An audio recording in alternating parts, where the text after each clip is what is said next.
Hoje acolhemos todos vocês nessa nossa roda de conversa. Para nós é uma oportunidade importante para dialogarmos esse tema que é tão hoje exigente e tão necessário. Por isso, nós queremos hoje iniciar essa nossa reflexão a partir da presença do Padre Luiz Antônio Pena.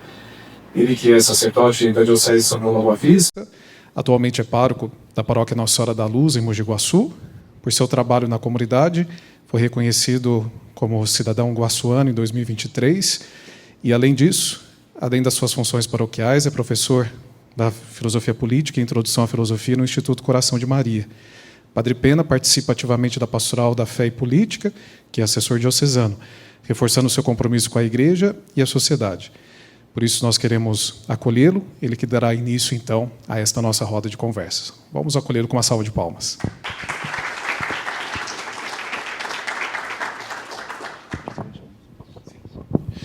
É uma alegria, então, a gente poder estarmos aqui. Nosso intento e objetivo, né, nesse tema transversal que é o tema da ecologia hoje, que está presente nas várias áreas, né, e desde já a gente agradece, somente a Daniele, que foi vários e vários contatos no WhatsApp, e você também nos ajudou a mediar essa oportunidade de estarmos aqui. Agradecemos também ao Instituto, né, o diretor Padre João Paulo, nosso bispo também que está aqui, vocês todos que acolheram esse chamado e as pessoas que estão aqui nos ouvindo. Que seja hoje um tempo oportuno, né, nós vamos aqui viver esse momento juntos, desta partilha, a cada um a partir do seu ponto de vista, e o objetivo é pensarmos que esse tema pode ser ampliado por várias visões diferentes, mas com certeza o objetivo é um único só. A gente despertar no nosso mundo, a nossa sociedade são-joanense, e também toda a nossa diocese, e por que não cidade e estado, país, enfim, todos nós estarmos muito sensibilizados a esse momento tão crucial que nós precisamos fazer essa opção por cuidar da casa comum, né, como nos deixou esse legado o Papa Francisco. E agora nós queremos, então, compor este grupo de facilitadores deste painel que nos ajudará com as suas intervenções. Então, queremos acolher, primeiramente, Gustavo Zuri Moraes, que é advogado do escritório Ciacre Moraes de ensino. Ele tem pós-graduação em Direito Civil, Direito Processual Civil, atua como assessor jurídico administrativo aqui na Unifeog e no escritório modelo da instituição, contribuindo para a formação prática de novos profissionais, é membro ativo da Comissão da Jovem Advocacia do AB de São João da Boa Vista e cofundador da plataforma educacional IEDA, dedicada à inovação e ao aprimoramento do ensino jurídico.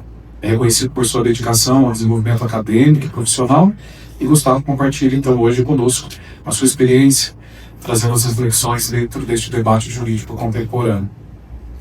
Queremos abrir também Daniela Arpolini Cassucci. Ela é participante do Núcleo de Estudos Avançados de Direito e Política Internacional, é especialista em Direito do Trabalho e Processo do Trabalho pelo Centro Universitário da Fundação de Ensino Otávio Bastos, da UFEOL, é especialista em Gestão Estratégica de Negócios pelo Centro Universitário da Fundação de Ensino Otávio Bastos, e especialista em Direito Processual pela PUC Minas. É advogada graduada também pela UFOB há 16 anos. Membro da Comissão de Ética da 37ª Subseção da Ordem dos Advogados do Brasil, docente do curso de Direito do Centro Universitário da Unifeog e coautora do capítulo do livro Environment and Climate Smart Food Production, Meio Ambiente e Produção de Alimentos Inteligentes para o Clima, e foi publicada na Suíça pela editora Spring Natural. Portfólio internacional de conteúdo científico, técnico e médio para pesquisadores. Além da sua trajetória profissional, é mãe da Beatriz e da Luísa. Também queremos acolher com carinho a doutora Juliana Marques Borsari.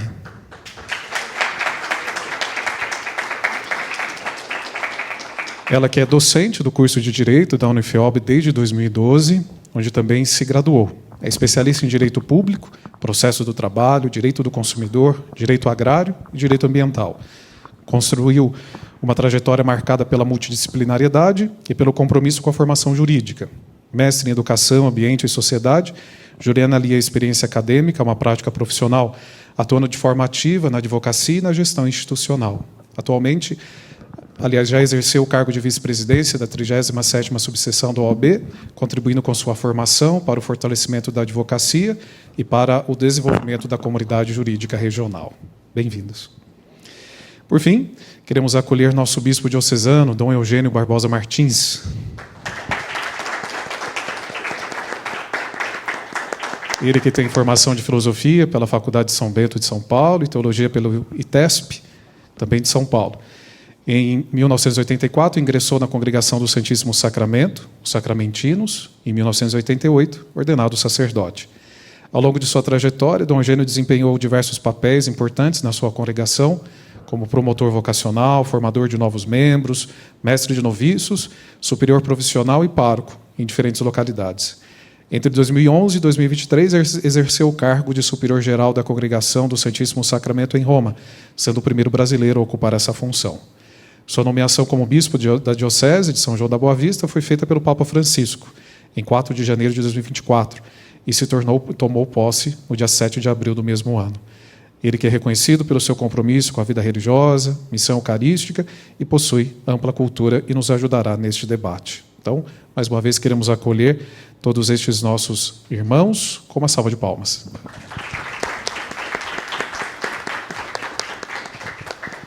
E para dar início a esse nosso momento, a reflexão, nós queremos nos inspirar a partir de uma música. Essa música é chamada Tudo Está Interligado.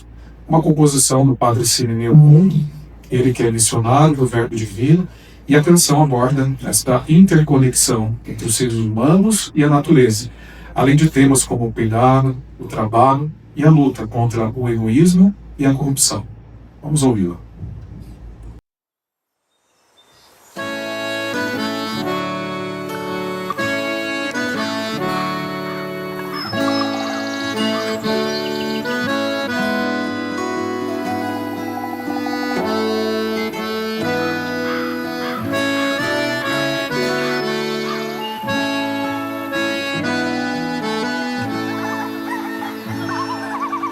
Tudo está interligado, como se fôssemos um. Tudo está interligado nesta casa comum. Tudo está interligado, como se fôssemos um. Tudo está interligado nesta casa comum.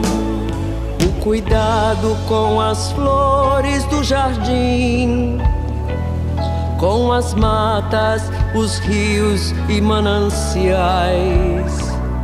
O cuidado com o ar e os biomas, com a terra e com os animais. O cuidado com o ser em gestação, com as crianças um amor especial. O cuidado com doentes e idosos, pelos pobres, opção preferencial. Tudo está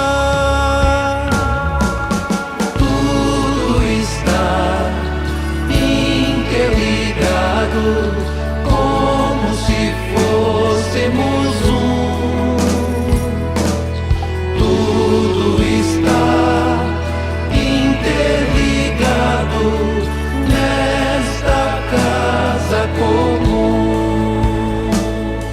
A luta pelo pão de cada dia, por trabalho, saúde e educação. A luta para livrar-se do egoísmo e a luta contra toda corrupção. O esforço contra o mal do consumismo, a busca da verdade e do bem, valer-se do tempo de descanso, da beleza deste mundo e do além, porque tudo está interligado, como se fôssemos um. Tudo está interligado nesta casa comum.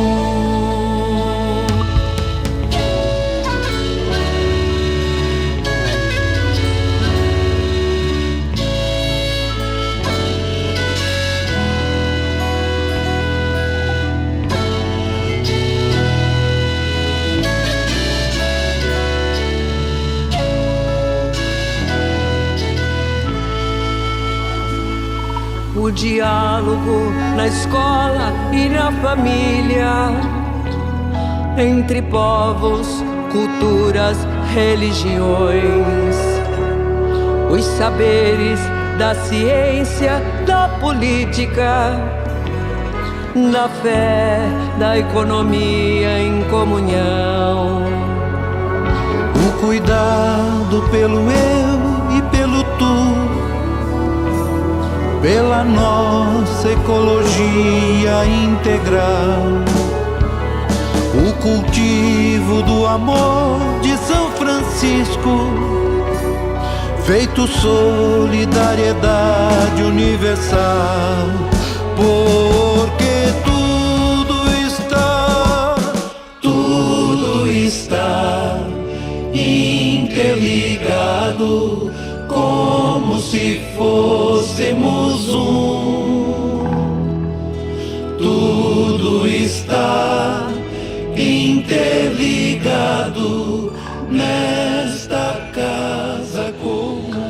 Então, depois desta inspiração, nós queremos agora ouvir cada um destes facilitadores que estão aqui à frente. Eles terão de 5 a 10 minutos para expor as considerações a respeito deste tema, que tem como pano de fundo o encerramento da COP30 e todos os seus desdobramentos. Vamos ouvi-los então com atenção e depois, no segundo momento, depois da exposição de cada um, nós vamos abrir as perguntas a estes facilitadores, para aí sim estabelecermos esse diálogo, essa conversa. Bom dia a todos. Quero agradecer à Diocese de São João do Boa Vista, o Bispo Dom Eugênio, o Padre João Paulo e o Padre Luiz, a professora doutora Juliana e o doutor Gustavo, que estão aqui conosco. Agradecer a todos os presentes. Obrigada por terem comparecido. Esse é um tema muito importante, a começar do título que a gente colocou, Expresso Democrático. Em tempos que a gente vem vivendo questões de violência, de falta de empatia, de falta de fraternidade, é muito importante a gente utilizar essas palavras, né? Falar que a gente tem questões de democracia, que nós precisamos, nós estamos aqui com a campanha da fraternidade, e trazer e se mostrar que a gente pode, com educação e respeito, debater sobre qualquer assunto, em qualquer ocasião. Nós precisamos nos pautar por isso. Quando a gente fala de respeitar, é respeitar as pessoas na sua integralidade, com todas as coisas que elas trazem, seja em questões físicas, em questões espirituais, emocionais, absolutamente tudo. O respeito, ele não é parcial para um ser humano, ele é absoluto. Então, falando em primeiro disso e falando que aqui nós não estamos para nada que a gente falar, acredito que tanto eu posso falar por mim, pela doutora Juliana e pelo doutor Gustavo, e eles vão ratificar, nós não vamos, nada que nós vamos falar tem alguma posição política ou alguma questão, né, religiosa, além daquela que nós já estamos trazendo, mas sim para falar o direito e para falar aquilo que a sociedade tem que fazer parte, o tanto que é importante. E se vocês me permitirem, eu vou fazer uma à parte, que eu sou professora de Direito Internacional, e a gente estuda tanto o Papa, a gente estuda tanto a Santa Sé quanto o Vaticano, como mecanismo internacional, como ente internacional que tem status de Estado na sociedade internacional. O Papa, ele goza das mesmas prerrogativas que o chefe de Estado, num sistema que tem um presidencialismo, e o chefe de governo, no sistema que tem um parlamentarismo. Então, a importância dele, tudo aquilo que ele diz, a direção e a missão dele, que é guiar os fiéis, né, para encontrar os seus fins espirituais, guiar essas pessoas para que elas encontrem da melhor forma e cumpram seus fins espirituais, ele é uma persona muito importante, tanto no direito, como no direito internacional, no cenário internacional. E ele, lá atrás, ele já tinha o Papa, vamos falar do Papa Francisco, a gente está agora com o Papa Leão, mas ele não deixou os escritos como o Papa deixou para essas perspectivas de COP, de mudanças climáticas que a gente vem debatendo e vem discutindo. Então, ele deixou na Laudato dele muitas questões que não são novas, e que não são novas para nós. Essa questão das mudanças climáticas e, além de tudo, a ecologia integral. A música retratada, ela vem exatamente traduzindo que tudo está integrado. Então, lá atrás, ele já falava... Então, quando é como se fosse um efeito dominó. Tudo aquilo que acontece na nossa sociedade, de bom ou de ruim, tem influência em todo mundo. Pode demorar um tempo, pode não ser da mesma forma, na mesma proporção, no mesmo percentual, mas todo mundo vai acabar sendo impactado. Então, eu separei aqui até alguns pontos para fazer a abertura, mas, gente, tem muita coisa para discutir e tem muita coisa para debater. E considerem-se assim, privilegiados de estarem aqui ouvindo, porque, acima de tudo, levar esse conhecimento e disseminar eventos como esse é o que faz realmente sentido para que a gente tenha uma sociedade mais justa e para que a gente construa cidadania, para que a gente tenha aí um meio ambiente mais saudável e que a gente consiga deixar um legado bom e sustentável para as próximas gerações que virão. Então, o Papa Francisco, ele lembra na Laudato que tudo está interligado, que é com relação à música. Então, discutir mudanças climáticas, não estou falando apenas de técnica, de economia ou de política ambiental. Eu estou falando de pessoas, de famílias, de sociedade, de empresas, de comunidades que são atingidas por todos os assuntos que são discutidos na COP.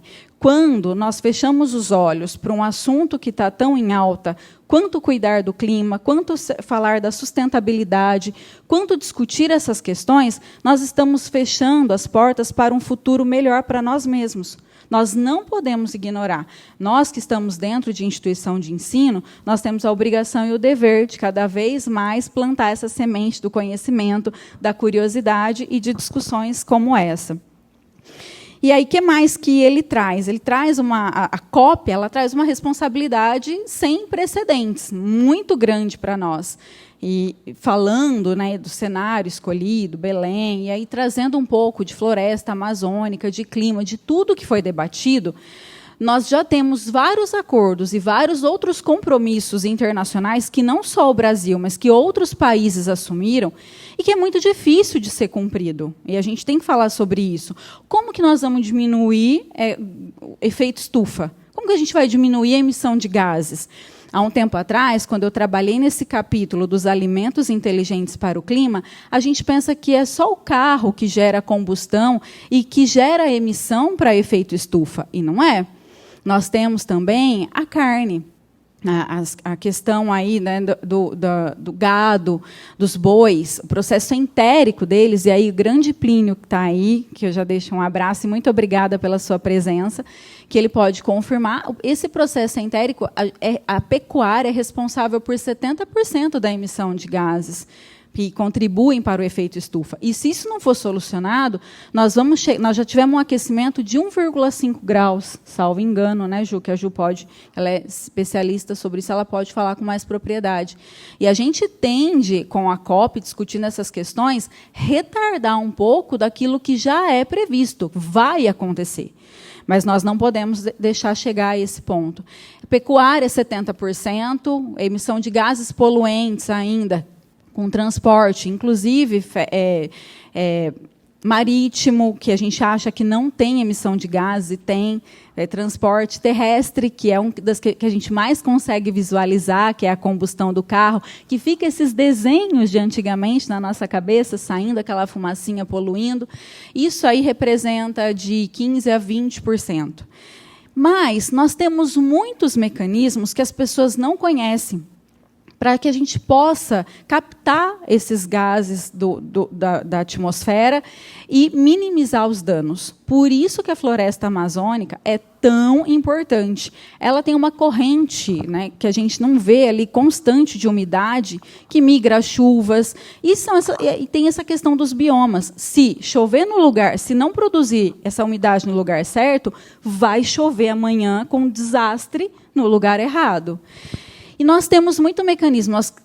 A Marfrig, quando teve a COP 2015, ela reportou, lá no Acordo de Paris também, ela falou o seguinte: vamos fazer carne e carbono zero.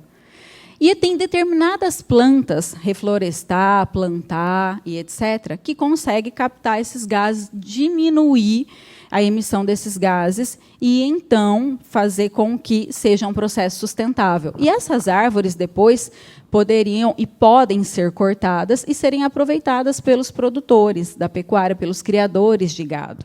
Então, nós temos alguns mecanismos. Esse aqui é um que eu quero trazer para vocês e eu queria destacar. Mas, ainda falando disso, a Igreja Católica, ainda inspirada na Laudato, a Laudato é uma carta que foi deixada pelo Papa Francisco, trazendo questões importantes para a nossa sociedade. Ela diz o seguinte, que o cuidado ambiental exige um cuidado social, que não existe proteção sem natureza, sem a proteção da vida humana, especialmente as pessoas que são mais carentes. Porque, nessa situação, a gente precisa olhar a comunidade. Então, quando a gente está dormindo na nossa casa, que tem uma enchente, quais famílias são as mais prejudicadas? E aí nós levantamos no outro dia e vamos trabalhar. E a gente nem se dá conta de quais famílias foram atingidas por aquilo. Então, essa ecologia integral, integrar tudo isso, não quer dizer uma coisa só. Eu trouxe aqui um pedacinho, perto do documento que a gente preparou para explorar tudo que foi falado na COP, o que avançou, o que não avançou, como que é essa história das COPs, a importância disso, a importância da universidade. Então, assim, nosso papel aqui é o de fomentar em vocês esse pensamento crítico, abrir mesmo a cabeça para que a gente tenha essa visão, esse olhar para as coisas que estão acontecendo e como isso é importante. E aí eu devolvo a pergunta para vocês. Tanto se ouviu falar da COP30, a capital, né, de Brasília foi até alterada para Belém, mas quantos de vocês tiveram a oportunidade de conversar sobre o assunto e refletir sobre isso? E ainda, quais os impactos que nós temos das decisões, dos temas que foram discutidos, debatidos, o que avançou e o que não avançou para o nosso país no futuro e ainda para o cenário internacional como um todo? São essas questões, essas reflexões que nós precisamos fazer. Então, eu agradeço novamente a oportunidade de estar falando aqui com vocês, embora seja uma pontinha do iceberg, essas coisas que eu estou trazendo, que eu estou colocando aqui, mas eu fico muito honrada, lisonjeada, por poder ter essa oportunidade de estar discutindo essas questões, que são questões que fazem parte da nossa vida, mas que nós nos esquecemos muitas vezes.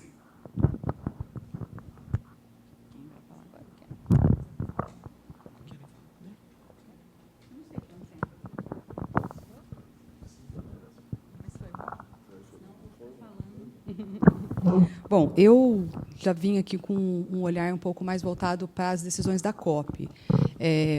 Trabalhando nessa área, estudando essa área, eu também sou professora no curso de Direito aqui da Unifiob e, especificadamente, Direito Ambiental, trabalhando aí com as legislações ambientais no cenário nacional e internacional. Então, inicialmente, muito se falou nessas últimas semanas sobre a COP30, e muitos de vocês acompanharam isso nas mídias, nos meios de comunicação, mas a nível de curiosidade, para aqueles que não sabem ainda, não sei se isso é de conhecimento de todos, mas a gente costuma dar atenção para um assunto quando ele está na mídia naquele momento, né? O Brasil sediou a COP30. A primeira COP é de 1995. Né? E a COP ela é a Conferência das Partes, que é específica sobre o clima. Então, desde 1995, já existe a preocupação com a questão climática. E a COP foi avançando. Em 97, nós tivemos o Protocolo de Quioto, que foi um primeiro grande marco importante que envolveu todos os países. Foi o primeiro momento em que se discutiu a questão climática como uma preocupação futura, né, com a questão do aquecimento global e os efeitos do aquecimento global que a gente tem sentido e sente e cada vez mais estamos sentindo. Mas isso os países estão discutindo desde 1997, sentados numa mesa e discutindo. Nós estamos em 2025. Será que os avanços foram significativos de lá para cá? Tivemos avanços, mas poderíamos ter avançado muito mais. Inclusive nesta COP, que é a COP30. O grande ponto de discussão das mesas internacionais é a questão, né, que nos traz aqui, hoje, a adaptação e transição justa, que perpassa pelo uso dos combustíveis fósseis, que é um grande problema, porque esse foi um dos pontos que não foi um avanço nessa COP30. Nós não conseguimos avançar muito nas discussões envolvendo a questão do uso dos combustíveis fósseis, porque os países que dependem do petróleo são os países mais fortes que estavam na mesa e se colocaram contra. Então, a mim me parece que a boa vontade existe nas mesas de discussão, mas a efetividade, ela ainda, no meu ponto de vista, muito simplista, né, um ponto de vista muito pontual, mas, no meu ponto de vista, ela ainda é tímida. Precisamos avançar muito mais na efetividade, né, do que se discute. Avançamos. Não foi de todo ruim a COP30. Né? Eu trouxe aqui alguns pontos. Nós tivemos a questão do reconhecimento dos povos indígenas como protetores da floresta. Então, a primeira COP que reconheceu os povos indígenas foi a COP30. Esse foi um ponto muito interessante, muito importante, porque realmente são protetores da floresta. E, ao mesmo tempo do reconhecimento dos povos indígenas, o reconhecimento da importância das florestas na questão da mudança climática e da temperatura da Terra. Então, a questão do financiamento global, né, que muito se falou como um dos pontos positivos da COP, o financiamento, a criação de um fundo de 6 bilhões de dólares, né, de euros e dólares, porque tem países americanos e europeus que estão investindo aí muito mais os europeus. O grande financiamento na COP30 veio da Alemanha. Mas, ainda assim, é pouco. Esse financiamento é para que nós podemos ter mecanismos para criar a transição justa e as regras de adaptação que precisam ser financiadas. Esse foi um outro ponto positivo. Criou-se, na COP30, o Belém Action Mechanism, que é os mecanismos de ação de Belém, né, que foi, na verdade, um documento onde todo mundo começou a sair dessa linha de vamos conversar para vamos fazer. Então, nós começamos a perceber na COP30 essa transição para as ações que se estabeleceu por esse documento, que é um documento que foi um marco ali, né, importante dentro das mesas de discussões. Mas, timidamente, recuamos ou não avançamos no reconhecimento de que precisamos ter um passo atrás com relação ao avanço da temperatura da Terra. Né? Nós temos estudos científicos, né, no mundo todo, em todos os países, que trazem para a gente o alerta com relação ao aumento da temperatura. Né? E existe uma projeção de 1,5 graus, que na COP se discutiu agora e se colocou até, não 1,5, mas 1,6, de aumento da temperatura da Terra, que é um aumento que nós estaríamos ali numa suportabilidade, mas já estaríamos num clima árido, né? num clima que talvez nem todos os seres humanos aguentariam sobreviver. E isso é uma realidade dos próximos anos, e não está tão longe. Né? Mas, lá em 1997, no Protocolo de Quioto, se discutiam metas para 2025. E nós estamos em 2025. E essas metas lá atrás não foram cumpridas. Então, a criação das metas de adaptação, que foi o outro ponto também positivo da COP, tímido ainda, né? A gente teve, na verdade, uma retração nas metas de adaptação. Nós tínhamos 100 metas e ela foi reduzida para 60. Então, isso também não foi um ponto, foi visto como um ponto negativo das mesas de discussões atuais, né, da COP 30. Mas, ainda assim, no meu ponto de vista, nós estamos no mesmo lugar. No mesmo lugar que estávamos na COP 29, no mesmo lugar que estávamos na COP 28, né, nas 3 últimas. Avançamos muito pouco. As metas estão e já foram definidas, essas metas que estão se conversando nessas mesas de discussões, foram definidas no Acordo de Paris, na COP 21, em 2015. Nós estamos em 2025, são 10 anos. E as metas que estão se usando nas discussões ainda são as metas do Acordo de Paris. Esse documento do Belém Action, do Mechanism, que eles criaram agora na COP 30, foi pautado no Acordo de Paris. Então, o que se viu de positivo nesse documento as metas foram trazadas no Acordo de Paris, a transição justa traz os valores e os princípios, e o BEM, que é a sigla, né, do Belém Action Mechanism, traz o caminho para se efetivar essas ações. Então, foi visto como algo positivo, que é o primeiro momento em que a gente a gente passa dessa transição da conversa para a ação. Mas ainda temos muito para caminhar, muito. Então, essas discussões continuam em 2026, na próxima COP. Vai se retomar. O Brasil tem aí um protagonismo ainda, né? Continua nas mesas de discussão, porque o Brasil ficou com algumas responsabilidades de continuidade nessas ações que foram estabelecidas na COP 30, mas a questão do aquecimento global, a questão da elevação da temperatura da Terra, a questão dos combustíveis fósseis vai voltar para a mesa em 2026 e continua sendo alvo de discussão. Eu olho muito para as COPs, porque eu acompanho as COPs, né, todas elas. Eu tive a oportunidade, em 2022, de participar de uma discussão lá na TV Justiça sobre a COP daquele ano.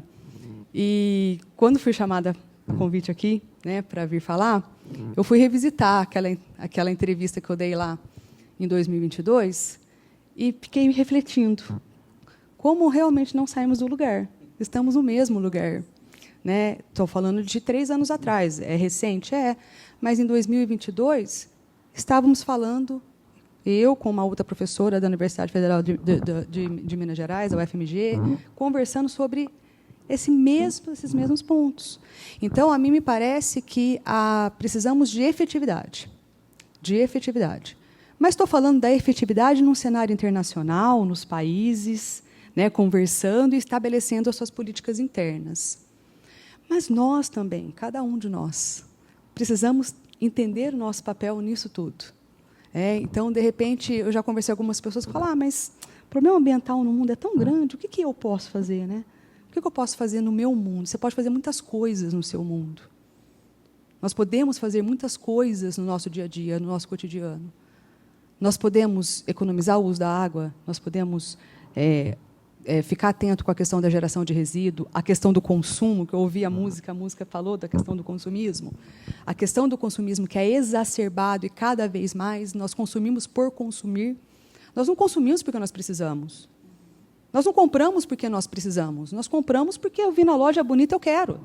E eu vou lá e compro. Isso é a sociedade atual. Eu estou falando, nós aqui no Brasil, que somos países que consumimos moderadamente, mas se você transformar isso em países como os Estados Unidos, por exemplo, que é o país que mais consome no mundo, né? Eu costumo mostrar para os meus alunos dados científicos sobre essa questão ambiental do mundo, e tem um estudo da Photoprint, que é um instituto americano, que mostra que cada brasileiro precisaria de 5 planetas, cada brasileiro precisaria de 2,5 planetas para dar conta do tanto que ele consome. Um americano precisa de 5 planetas terras para dar conta do que ele consome. Só que a gente só tem um para todo mundo, para os americanos, europeus, brasileiros e etc. Então, isso é real, é importante e precisamos olhar para isso. Não achar que o problema do lixo é da prefeitura ou do caminhão do lixo que passa na porta da minha casa, pega o lixo e leva. Porque ali eu não me desincumbi do meu problema a hora que eu coloco o lixo na porta da minha casa. O problema está só começando. E esse é um dos maiores problemas ambientais que nós temos e ninguém fala sobre. Ninguém comenta sobre. Né? A questão da água, a questão do uso dos combustíveis, a industrialização, o consumo, uma série de coisas que vai aí, desencadeando uma bola de neve. Né?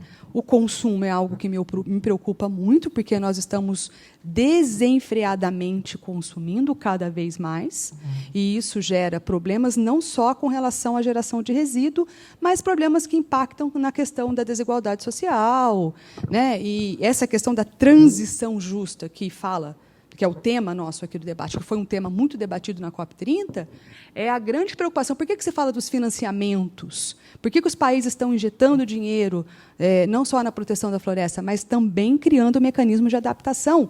Porque a grande preocupação é a vulnerabilidade dos países mais pobres, incluindo o Brasil. Porque a gente fala de país pobre, não é só a África. Nós também estamos nesse pacote dos países mais pobres. Então, dentro de uma briga de matriz energética, de adaptação, porque agora se fala de matrizes energéticas limpas, essa grande discussão dos combustíveis fósseis, por que ela não avança? Porque a gente precisa de uma adaptabilidade para os mecanismos de energia limpa, que é muito difícil. E quem vai ter acesso? Quem tem? Recurso financeiro, que são os países em desenvolvimento. E são necessariamente eles que eu não quero conversar sobre o assunto. Então, só que nós estamos chegando numa sinuca de bico, no meu ponto de vista, usando um linguajar menos formal. Estamos numa sinuca de bico, porque nós estamos chegando num ponto que não é mais eu quero ou eu não quero. Será necessária essa mudança de todos, dos países ricos e dos países pobres. Nós estamos todos juntos no mesmo planeta. E disso a gente não tem como escapar. Então, dentro desse assunto que poderíamos ficar por horas, se vocês deixarem, eu fico mesmo, porque eu gosto do microfone, gosto bastante de falar. Essa é a minha pequena contribuição nesse momento. Depois, se alguém tiver alguma questão, podemos continuar debatendo sobre o assunto. Mas eu agradeço muito o convite e quero parabenizar a Diocese de São João da Boa Vista por criar esse espaço. Os espaços de diálogos, os espaços democráticos, os espaços participativos. Eu acredito muito na força da participação e na força do diálogo. Eu acredito que podemos mudar o nosso entorno com as pequenas ações, mas é uma forma de nos movimentarmos e deixarmos a nossa marca no mundo. Então, eu agradeço muito pela oportunidade, pelo convite que me foi feito pela Dani. Chamo de Dani porque ela é minha amiga, além da minha coordenadora. E é um prazer também dividir esse momento com vocês. Agora eu vou passar para você, Gustavo.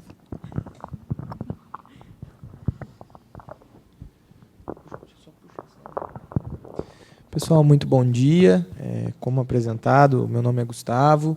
Gostaria, inicialmente, invertendo a lógica e continuando os agradecimentos da professora Juliana, de começar agradecendo todos os senhores que estão aqui presentes. É uma honra ter esses minutos aqui na presença de pessoas tão qualificadas, tão interessadas no futuro, de fato, da sociedade como um todo. Gostaria de agradecer à Diocese de São João da Boa Vista, que faço na pessoa do nosso bispo, Dom Eugênio, do padre Luiz Pena e do nosso mediador, padre João Paulo.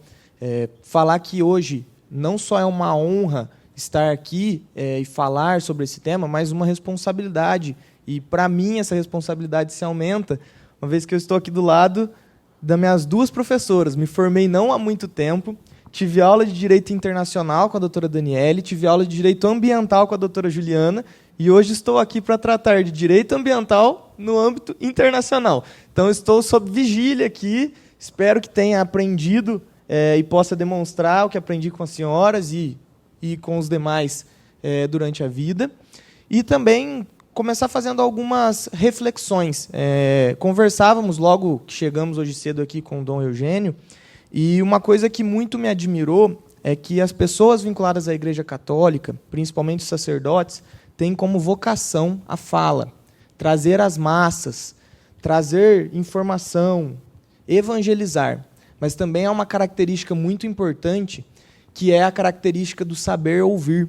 Começamos a conversar hoje cedo e Dom Eugênio parou e nos ouviu, com muita paciência, com muito carinho, e muitas vezes é isso que nós precisamos, saber ouvir. Debater, e hoje nós estamos aqui para debater, é uma parte importante, mas saber ouvir é mais importante ainda, e poucas pessoas sabem ser bons ouvintes. Então, como um recado inicial, gostaria de deixar para todos aqui meus parabéns por estarem aqui como ouvintes, e eu estarei aqui como ouvinte daqui a pouco, estive nesse início, porque essa é uma característica que é muito cara e muito rara de vermos.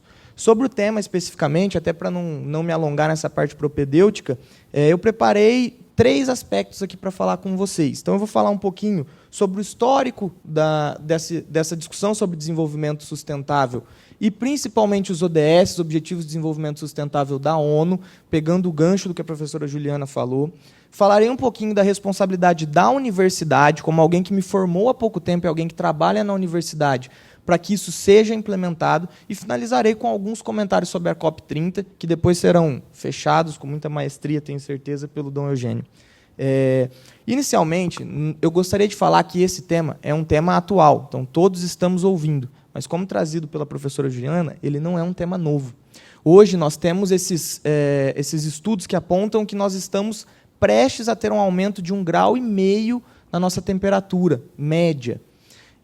Só que se a gente estender um pouquinho mais, a projeção é que até o final do século esse aumento seja de 2,5, e isso é gravíssimo para o ser humano, é gravíssimo para os animais, é gravíssimo para tudo em que nós estamos inseridos.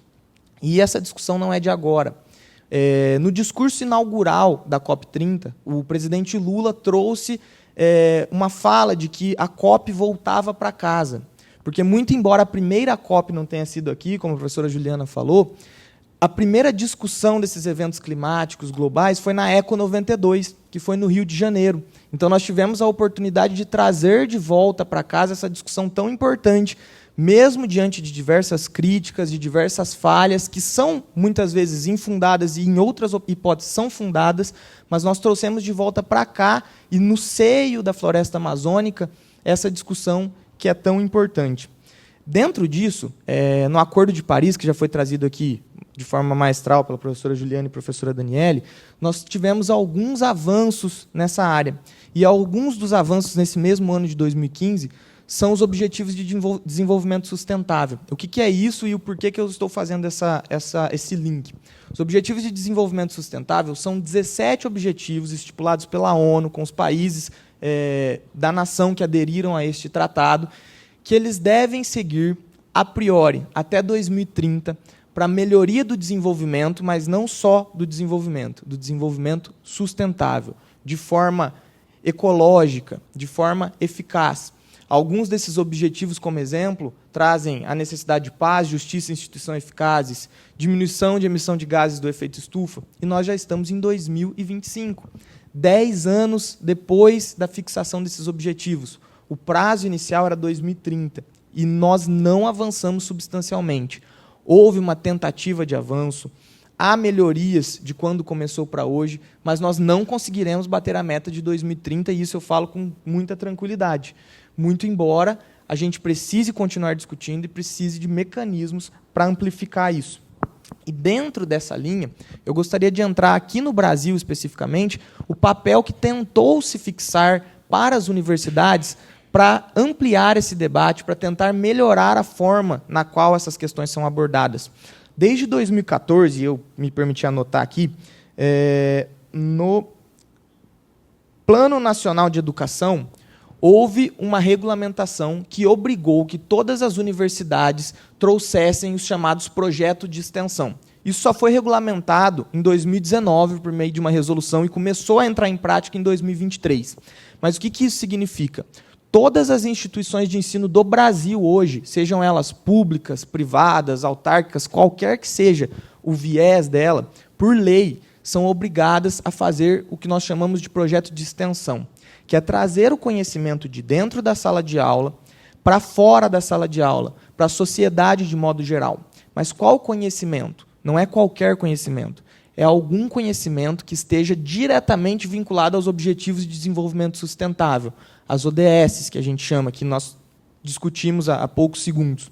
Isso significa que dentro do curso de Direito, por exemplo, nós vamos preparar oficinas, campanhas, eventos que visem demonstrar para a sociedade de modo geral e de modo técnico a importância daquele tema, como que aquilo deve ser abordado. Na área da biologia, existem questões que são feitas pelo curso e levado para a sociedade, de como tratar os animais, de como cuidar da nossa fauna, da nossa flora.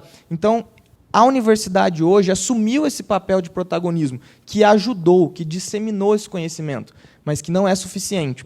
Como exemplo, e ainda voltando a falar daquela responsabilidade que eu senti ao vir aqui hoje, no ano passado, ou retrasado, a professora Juliana, com o auxílio da doutora Daniela, que também é coordenadora do curso, organizaram um evento que foi nesse mesmíssimo lugar, inclusive tem estudantes que participaram do evento ali em cima, que foi o chamado Logística Reversa na Indústria. Elas trouxeram uma discussão para cá, para tentar trazer para a sociedade, foi um debate aberto,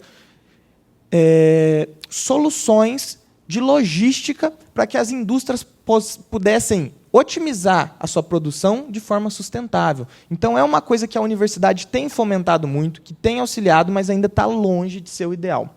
E, para finalizar, falando um pouquinho da COP30, nós tivemos alguns pontos positivos e alguns pontos negativos. Embora tenhamos feito o que a gente está chamando de pacote de Belém, que são 29 acordos que foram firmados ali na COP30, e eles estão longe de serem efetivos, temos algumas críticas. A primeira delas é que alguns países grandes em poluição, grandes em economia, não estiveram presentes ou não se fizeram presentes da forma que a gente precisava. Um exemplo claro, sem entrar em qualquer questão política, foi a ausência dos Estados Unidos. O presidente Trump optou por não vir, como outros chefes de Estado o fizeram, mas também não designou qualquer representante do país para que viesse.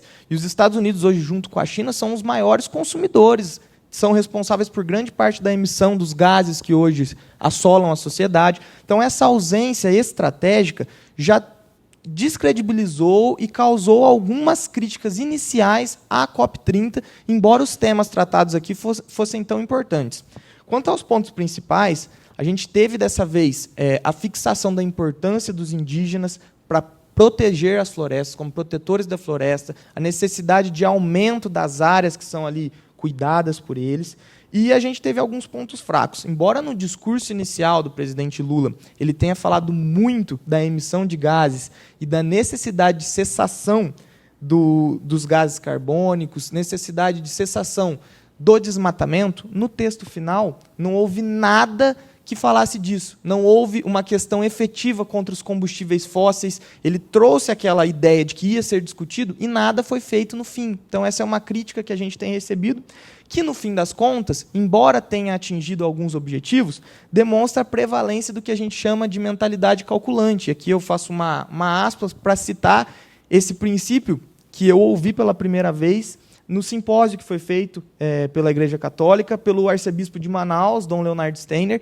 e ele traz esse conceito de mentalidade calculante, que nada mais é da ideia de que a gente tem que trazer o desenvolvimento sustentável, mas que os países grandes produtores, consumidores, fazem isso de forma calculista, com essa mentalidade calculante, como foi denominada pelo arcebispo, pensando que aquilo que eu vou fazer tem que ser pautado na economia, tem que ser pautado no dinheiro. Então, eu vou, sim, evoluir de forma sustentável, na medida que eu puder.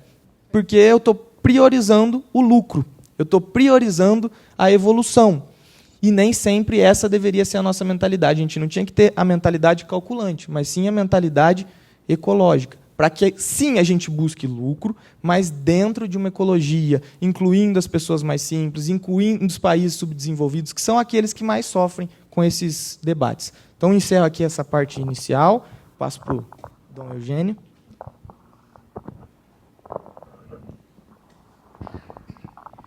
Muito obrigado por esta oportunidade de estarmos dialogando e reforço essa dimensão, boa dimensão do diálogo é a escuta.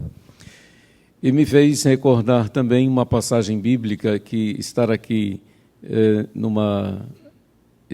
um ambiente educacional, estar com 3 professores, 4, 5, me recorda aquela frase bíblica que diz que os que ensinam os outros, um dia como estrelas no céu brilharão.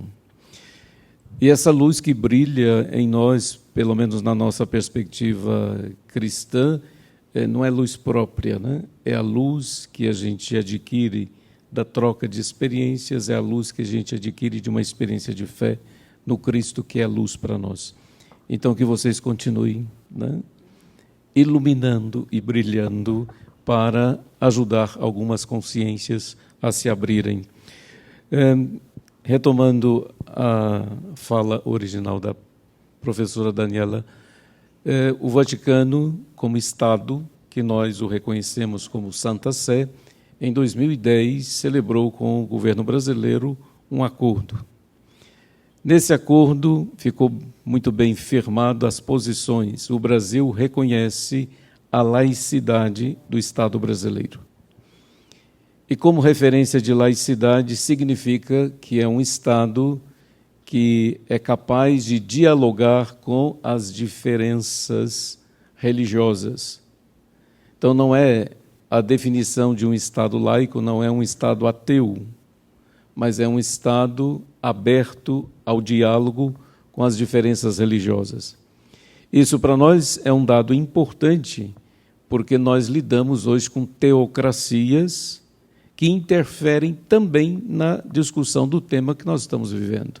Porque conforme a compreensão e a experiência religiosa, ela pode levar a uma defesa da vida ou a eliminação da vida, fazendo impor um único, né, pensamento. E nesta realidade que nós estamos, a teoria do pensamento único não se sustenta mais.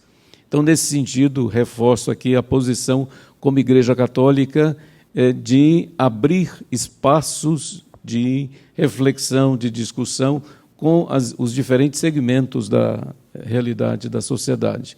Não como por sermos ainda religião majoritária nesta região. Até quando eu fui destinado para cá, uma das referências que me foi colocado lá no dicastério, olha, você está indo para uma das regiões mais católicas de São Paulo, né? Então, que você saiba dialogar com esta experiência. Com a proposta que a Igreja no Brasil nos ofereceu através da campanha da fraternidade, que é uma organização importante de como a Igreja Católica se situa, porém, hoje fica muito mais claro para nós, quando a CNBB pronuncia algo, ela se posiciona, é um segmento da Igreja Católica. Junto da CNBB, que tem a referência de uma identidade, a gente soma o Conselho Nacional dos Presbíteros, o Conselho Nacional dos Diáconos, o Conselho Nacional dos Leigos. São todas as expressões da Igreja, organizada nos seus segmentos, é que se pronuncia. Então, é para nos ajudar também a ligar e a refletir sobre um peso histórico, que é o famoso clericalismo, né? Papa Francisco, ele insistia fortemente para que a gente ampliasse a visão de igreja, porque ele chamava clericalismo como câncer da igreja. Se a gente tem um único pensamento clerical, a gente acaba matando, né, a expressão de igreja. Quais foram as motivações mais específicas e diretas em relação ao tema da campanha da fraternidade deste ano? Uma referência é histórica. Nós estamos celebrando neste ano 800 anos do Cântico das Criaturas, que é atribuído a São Francisco. Então, este cântico é aquele cântico que canta as realidades da natureza numa construção de fraternidade integral. Irmão Sol, Irmã Lua, e isto ilumina a nossa fraternidade entre irmãos e irmãs. Por que teve essa importância? Porque não é só uma referência para o mundo cristão católico, São Francisco. Francisco foi reconhecido na virada do milênio, feito uma pesquisa com diferentes entidades que não são católicas, qual foi a personalidade mais importante do segundo milênio. E essas entidades indicaram Francisco de Assis. Então, referenciar este ano, os 800 anos do Cântico das Criaturas, nessa perspectiva de Francisco, né, a referência de personalidade do segundo milênio, então reforça esta dimensão da ecologia integral e, por isso, a representação do cartaz traz, né, Francisco como uma referência de reflexão para todo mundo. A outra referência que a professora também já citou, 10 anos da publicação, né, do documento do Papa Francisco, que é Laudato Si. De todos os elementos que já foram recordados, uma das coisas importantes que ele nos ajudou a assumir é que nós estamos na casa comum. Ele popularizou essa expressão, na verdade. Então, pensar o planeta como casa comum. E no exemplo, né, citado aqui, a consciência que eu tenho que ter na administração dos resíduos que eu produzo dentro da minha casa, se eu tiro da minha casa, eu estou colocando depois na rua, a rua é casa comum. Então, essa visão também nos ajuda a compreender a integralidade, né, da questão ecológica. Não basta eu simplesmente limpar minha casa para garantir saúde, mas se eu tiro da minha casa e conforme o jeito com que eu vou, né, colocá-lo na rua, eu estou, né, ajudando ou não a poluir a casa comum. Então, são referências importantes que o Papa Francisco trouxe para nós, né, de compreendermos e assumirmos que fazemos parte dessa casa comum. Quando, durante a campanha da fraternidade, que para nós coincide com o tempo quaresmal, nós fizemos uma experiência de passar por todos os municípios que compõem a Diocese de São João da Boa Vista, que são 18, e tivemos contatos com as câmaras dos vereadores e alguns gabinetes de prefeitos, levando esta reflexão e apresentando também uma sugestão de um projeto de reflorestamento ou de arborização urbana, refletindo sobre quais são as espécies mais apropriadas para as nossas cidades. Porque nós temos situações em que as pessoas não querem as árvores na frente de suas casas, porque elas não são adaptadas e elas provocam, né, desgastes, desastres, custos. Porém, se for uma reflexão, né, de uma plantação de árvores apropriadas, tem estudos que nas áreas urbanas onde nós temos uma quantidade mais específica de árvores, a temperatura média pode cair de 3 a 5 graus. Então, nós estamos falando, né, de mudanças de comportamentos aqui. Eu não quero árvores na minha porta, mas quando eu vou estacionar eu procuro, né, uma árvore para colocar meu carro. Né? Então, esta realidade que provoca isso que, né, os 3 professores já nos provocaram aqui também. Mudança de mentalidade, uma mudança de comportamento. Diante desses encontros que tivemos, para a nossa realidade, teve um aspecto que nos chamava muita atenção. Nós estávamos ali nessa reflexão entre março e abril, estava mais presente na nossa memória os incêndios criminosos que nós vivenciamos no final de 2024. Então, falar de ecologia integral, ainda vivenciando os efeitos daqueles incêndios, né, era muito forte, porque a gente já tinha passado pela etapa das chuvas e a natureza já estava revigorada. Então, parece que assim, não, a chuva consertou aquela situação. Aparentemente, sim, mas os micro-organismos que foram eliminados naquelas queimadas, não se recuperam mais. Aí nós vamos ter que colocar mais agrotóxicos, mais produtos químicos para que a produção aumente. Então, é esse ciclo, né, da morte que a proposta da campanha da fraternidade nos chamava a atenção, né, e o exemplo das queimadas, né, foi para nós algo muito forte naquele primeiro momento. Na COP30, a Igreja Católica foi representada pelo cardeal Pietro Parolin e trouxe uma mensagem, né, em nome do Papa Leão XIV. E na fala, né, da presença da Igreja como uma instituição internacional, né, um governo internacional, ele diz: se vocês querem cultivar a paz, cuidem da criação. Há toda uma reflexão internacional de que boa parte dos conflitos armados já são, né, já estão relacionados com as questões também climáticas. Uma das questões muito claras é a própria questão do uso da água, né? A água potável, que no nosso país ainda tem uma referência bonita de quantidade, porém, em outras situações, já é motivo de conflitos armados muito sérios. Uma palavra que ficou assim no final, de desejo e de pedido, que o Papa envia para a COP30, pedindo uma nova arquitetura financeira internacional. Usou essa expressão, né? Uma nova arquitetura financeira internacional com um enfoque maior na dignidade humana, privilegiando os mais necessitados.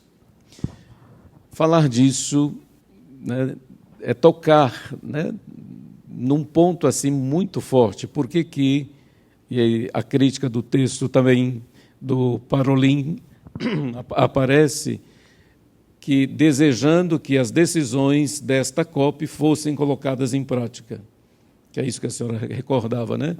Estamos aí com tantas e, na hora de efetivar, né, as decisões, elas ficam emperradas. E um dos motivos que ele coloca, né, no texto dele é pela questão específica do modelo econômico que a gente tem. O modelo econômico atual, ele privilegia o lucro. E o lucro é o seu princípio fundamental. Quando nós lidamos com as referências bíblicas, evangélicas, o princípio fundamental é vida. É a vida. Eu vim para que todos tenham vida e vida em plenitude. Então, também tem que qualificar que tipo de vida que a gente quer. Então, vida em plenitude, não basta estar vivo, mas você tem que ter a dignidade respeitada. Agora, nós estamos diante de um modelo econômico que não privilegia vida, mas privilegia lucro. Numa linguagem muito popular, uma vez eu escutei num grupo, né, de periferia, assim, pois é, quem privilegia lucro, elimina até a sua mãe. Esta referência é para dizer que mãe, na nossa cultura, tem um elemento de afeto, de importância, de referência e de autoridade. Agora, o valor absoluto, sendo lucro, até a mãe também pode ser eliminada. Porque aí você garante, né, o resultado, né, dessa expressão que Dom Leonardo colocou, né?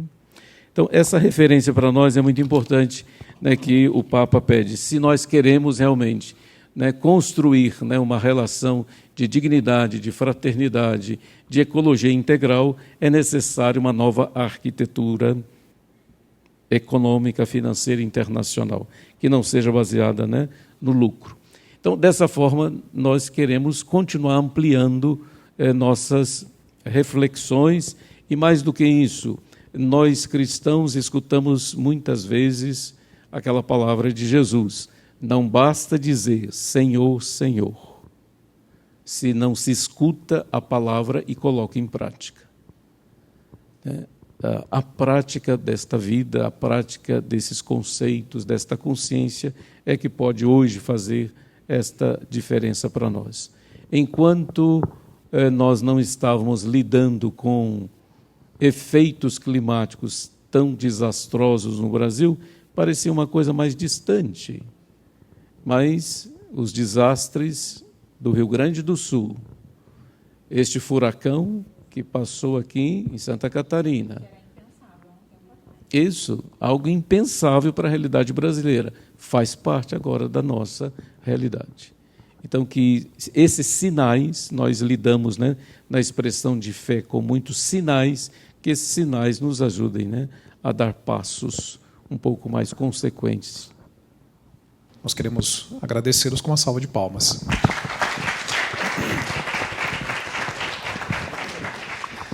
Então, agora partimos para um segundo momento, que é justamente abrir espaço às perguntas aos nossos facilitadores desta conversa. Pedimos, então, àqueles que desejarem, apresente, então, a sua questão, as suas considerações.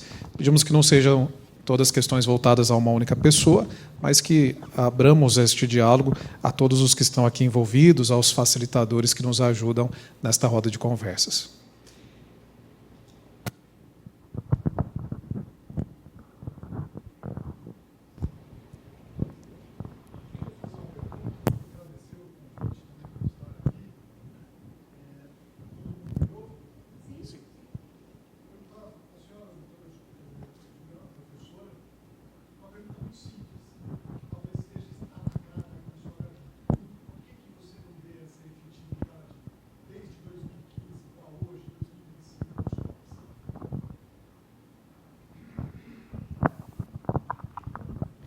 Vamos lá.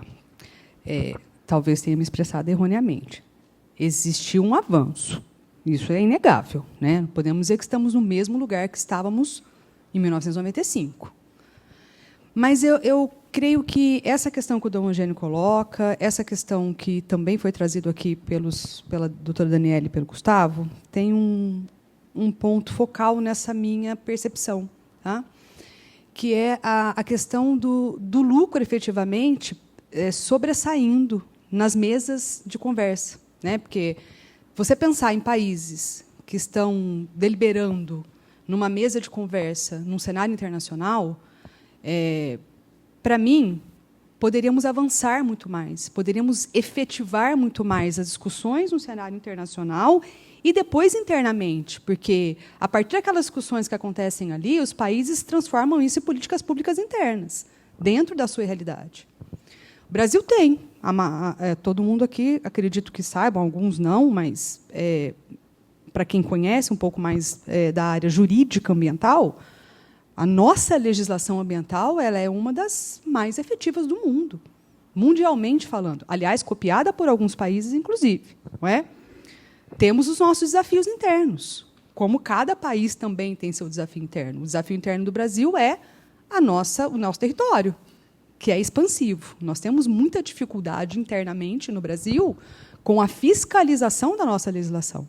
Mas a legislação é linda, no meu ponto de vista. Para quem estuda isso e gosta disso, para mim é uma legislação efetiva no papel, mas não efetiva na prática. Então, essa mesma sensação que eu tenho com a nossa política interna, Plínio, eu tenho também nas discussões externas. A mim me parece que cada país senta numa mesa da COP, ainda sinto isso, tá? Como se tivesse uma obrigatoriedade de estar ali. Mas não com uma abertura, necessariamente, para umas questões econômicas, que nós sabemos que é o grande gargalo. Não é? A economia de qualquer país é um grande gargalo. Não é fácil você criar mecanismos de transição econômica, formas de economia mais justa, né? O mundo já se fala disso hoje. Existem as suas dificuldades. No nosso país, como um país subdesenvolvido, que ainda assim é classificado, tem as suas dificuldades internas. Mas eu acredito que existem caminhos. E cada vez mais, né? Então, essa discussão de financiamento global, essa discussão de pensar na vulnerabilidade dos países, ela está na mesa hoje. Mas, ainda assim, é uma conversa, né? Quando você pensa em financiamento fundos de financiamento para esses países subdesenvolvidos. Esse foi um dos grandes frustrações que o Brasil saiu da COP30. Né? Um fundo que eles imaginavam que ia ser muito mais expressivo do que o foi. Assim como a África também saiu dali não tão satisfeita por conta da mesma razão. Então, assim, eu acredito que poderíamos ter avançado muito mais se todos os países tivessem mais abertura para tal. Eu percebo assim, como se todos estivessem sentados naquela mesa, olhando para o seu umbigo. Né? Tudo bem, faz parte. Mas não estamos mais nesse momento. O momento agora não é mais esse. O momento agora é de um olhar conjunto, é um olhar solidário, é um olhar intergeracional. Então, nós precisamos mudar essa postura. Então, quando eu falo que eu não vejo efetividade na boa vontade, nas discussões, e na abertura das ações mesmo. Né? A COP30 foi tida como um ponto positivo dela. Talvez esse acordo, um dos acordos do pacote que eu citei aqui, porque começou essa abertura para tirar da conversa e partir para as ações. Mas, ainda assim, é um início. Quantas COPs ainda nós vamos ter que, efetivamente, ver as coisas acontecendo? Então, eu sou um pouco cética, assim, ainda sou. Tá? Não sou tão otimista. Eu acho que as COPs elas poderiam ser mais efetivas. A efetividade, é a palavra mesmo, eu não vejo outro sinônimo para ela. Tá? A efetividade nas ações. A minha crítica é nesse sentido. Tá? Eu acredito que eles poderiam ser mais efetivos em políticas internacionais e depois, porque assim, o desafio é criar as regras internacionais, né, no cenário internacional, e depois adaptar essas regras para cada realidade de cada país. Então, são 2 desafios. Né? Não é só sentar na mesa para discutir internacionalmente, mas depois trazer para dentro das realidades de cada país, que aí é o segundo desafio, né? Você criar políticas públicas internas. Então, eu ainda não sou muito otimista, não, nesse ponto. Tá? Eu sou ainda mais cética. Não sei se eu respondi a sua pergunta, não sei se me fiz entender, mas o meu posicionamento é esse. Bom? Aproveitando o que o Plínio falou, e eu agradeço ele por estar aqui, que eu convidei ele, que ele sempre participa dessas questões, né? Ele tem formações importantes ali para nós na instituição nessa área, entende de muitos projetos de bioma e etc., que eu nem sei falar todas as qualificações. Eu tenho uma pergunta que eu não sei a resposta e que talvez case com a sua colocação e o que a professora Ju acabou de dizer aqui. Por quais motivos nós não conseguimos avançar substancialmente? Quais são as barreiras? Quais são os obstáculos? É só uma questão financeira? Então, eu não tenho a resposta para isso, porque, lógico, além de cada um voltar para si e olhar muito para aquilo que interessa, quando a gente fala na COP, quando se falou de combustíveis fósseis, a questão de petróleo, como que nós vamos deixar o petróleo de lado? Como que isso vai impactar na economia dos países? E a questão que fica para a gente se esforçar é para pensar e para queimar a mufa mesmo, para ver se a gente chega numa resposta adequada, quais são esses obstáculos? Né? O que impede? E qual é essa dificuldade? Porque, há um tempo atrás, há uns 4, 5... Aliás, sempre, nunca se ouviu a palavra ciclone, furacão, nunca tivemos tantos alertas climáticos como nos últimos anos. Nós nunca, Brasil, fomos tão impactados por isso. Ou seja, pessoal, as mudanças climáticas estão batendo na porta de todo mundo. Nenhum país hoje está a salvo. O tornado, o ciclone que aconteceu no Paraná, está muito próximo da gente. Os estragos que foram feitos no litoral, com as chuvas passadas, os ventos, o que destrói. Imagina, então, plantações são destruídas, a população ribeirinha, indígenas, os agricultores sofrem demais. E aí a gente se questiona, Por que nós vamos comprar o nosso alimento e o nosso alimento está tão caro? Por que ele chega para nós nesse preço? Então, quando a gente fala, eu não estou nem aí para a mudança climática, eu não quero nem saber disso, mas é que isso influencia diretamente. Se você tem luz para tocar no botão e ter energia elétrica, se você tem uma torneira para abrir, para sair água, se você tem manteiga para comer no café da manhã, se você tem leite, queijo, pão e etc., é porque essas pessoas estão produzindo. E aí estão produzindo em campo e estão precisando, né, de clima bom, de clima previsível, normal, de acordo com as estações do ano, que nós não temos mais isso hoje, para produzir, para que a gente possa consumir. E quanto mais isso é afetado, mais caro se torna para a gente poder fazer esse consumo. Então, isso vem num círculo que se repete, um círculo que é ali, né, de constância, sem a gente ter essa quebra. Então, a pergunta o que a gente tem que se fazer é por quais motivos nós não conseguimos avançar? É só uma questão financeira? Não, e aí faz, mas puxando o gancho que a Dani falou, talvez também um pouco do que o Plínio coloca, se começa a criar uma luzinha no fim do túnel, talvez agora, com a COP30, porque a primeira COP que trouxe nas mesas de discussões a questão do comércio internacional e clima. A influência do comércio internacional com a questão da produção de tecnologias mais limpas.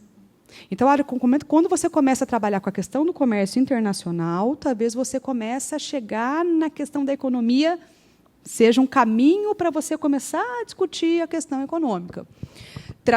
Tendo o comércio internacional nas mesmas discussões, e a primeira COP que traz isso, então a gente já começa, talvez, ver uma abertura para se discutir um caminho para se chegar nessa questão econômica, que eu acho que é o grande entrave de tudo, né? O que me deixa mais cética, talvez, é porque essas questões econômicas a gente sabe que cada país vai olhar mesmo para o seu umbigo, né?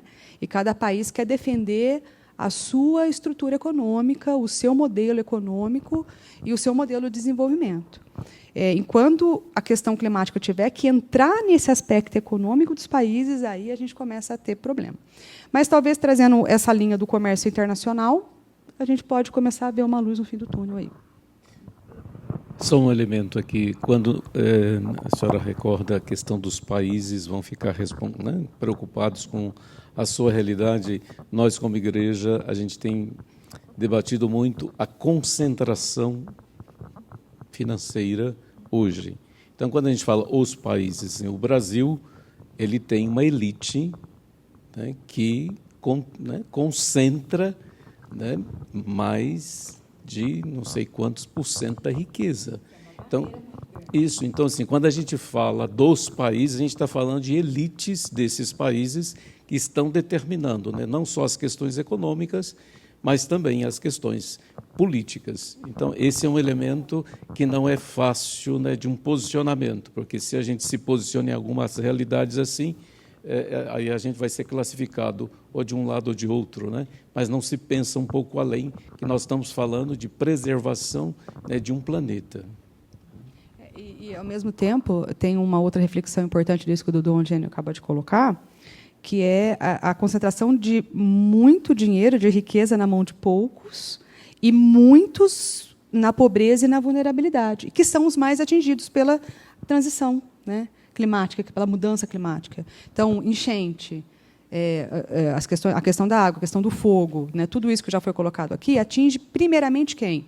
Os mais pobres, os mais vulneráveis, que é a maioria da população do mundo. A riqueza está concentrada na mão de poucos, e são esses poucos que ditam as regras nas mesas de discussões, né? Então, a gente ainda tem esse entrave econômico que ele é muito forte. Mas acho que estamos caminhando. Vamos ser otimistas no sentido de vamos caminhar, né? Mas eu ainda tenho as minhas restrições. Eu queria só dar uma contribuição também, pensando aqui em tudo que está sendo falado, é que talvez também a história dos países é aquilo que eles foram escolhendo ao longo da sua história. O nosso país escolheu um modelo americano de desenvolvimento. Em vez de trem, ele é continental, nós escolhemos asfalto, caminhão, etc, etc.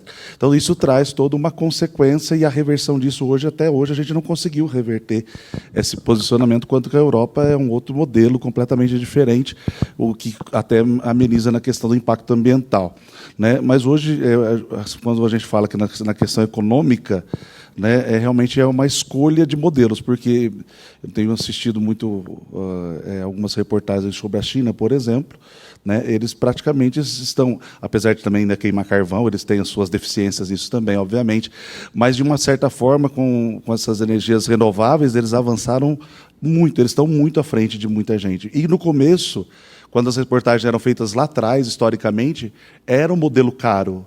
Como eles fizeram isso em larga escala, hoje é um modelo barato. Quer dizer, eles escolheram no tempo, e a proporcionalidade daquilo que eles fizeram conseguiu transformar isso para acessível a muito mais pessoas, né?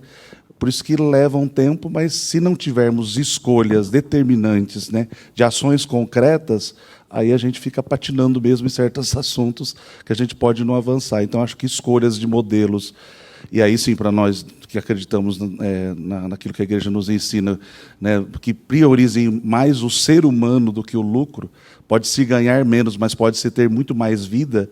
Isso é uma questão de escolha de um humanismo que talvez, em vez do calculante ali, né, seja o cálculo, seja outro, né, a vida humana ser colocada em primeiro lugar. Isso pode nos ajudar, em tantas realidades, a construir um avanço muito mais proveitoso para todas as pessoas, e não só para um pequeno grupo de elite que acaba concentrando, e, quando os problemas vêm, atinge exatamente essas pessoas que estão nessa situação, né, de vulnerabilidade. Bom, eu vou dar a minha opinião, depois eu passo para a professora Daniele. Você tocou num assunto muito interessante, né, que é aquilo que a gente costuma dizer que...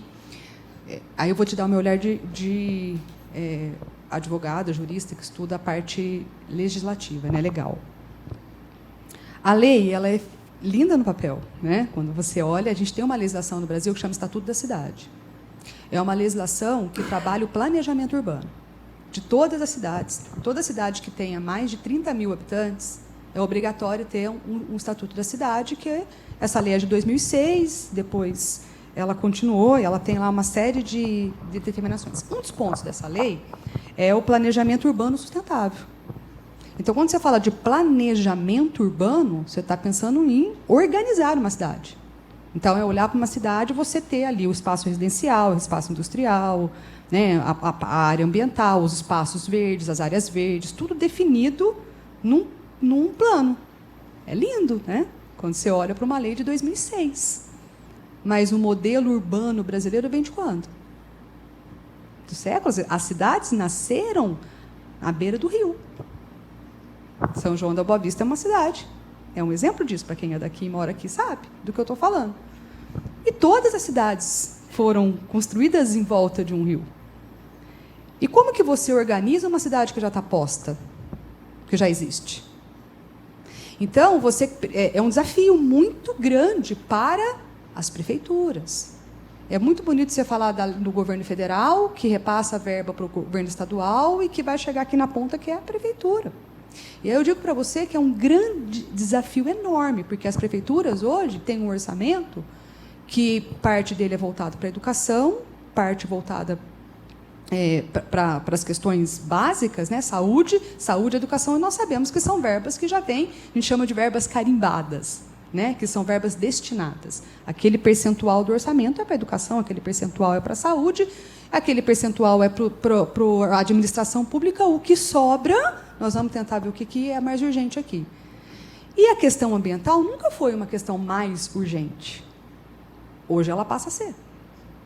Hoje, os gestores municipais estão mudando um olhar, porque estão começando a perceber essa questão climática, como ela está influenciando nas cidades. Essa pergunta que você fez é muito difícil de responder. Eu não te tenho uma fórmula para te dar, para te falar, faz isso, faz isso, faz isso, faz aquilo. Acho que essa mudança de postura, de olhar para a questão ambiental dentro de uma cidade como algo que é relevante e precisa ter a preocupação do gestor público, já é um passo importante. Mas o desafio é enorme. Porque, olha só, a gente pode falar de um ponto, enchente. Nós estamos falando de um ponto ambiental. Mas eu tenho resíduo, eu tenho a questão da geração, da própria a questão de locomoção dentro, mobilidade urbana, que impacta na questão da geração dos gases do efeito estufa. Então, você tem uma série de pontos a serem pensados estruturalmente dentro de uma cidade. São João da Boa Vista não é de todo ruim sobre um aspecto ambiental, né? Todos os prefeitos que aqui passaram, alguns mais, outros menos, mas sempre tiveram um olhar voltado para a questão ambiental, e nós temos, São João da Boa Vista, a sociedade civil organizada muito preocupada com a questão ambiental em São João. Então, a gente tem mobilização e participação popular em São João com a questão ambiental.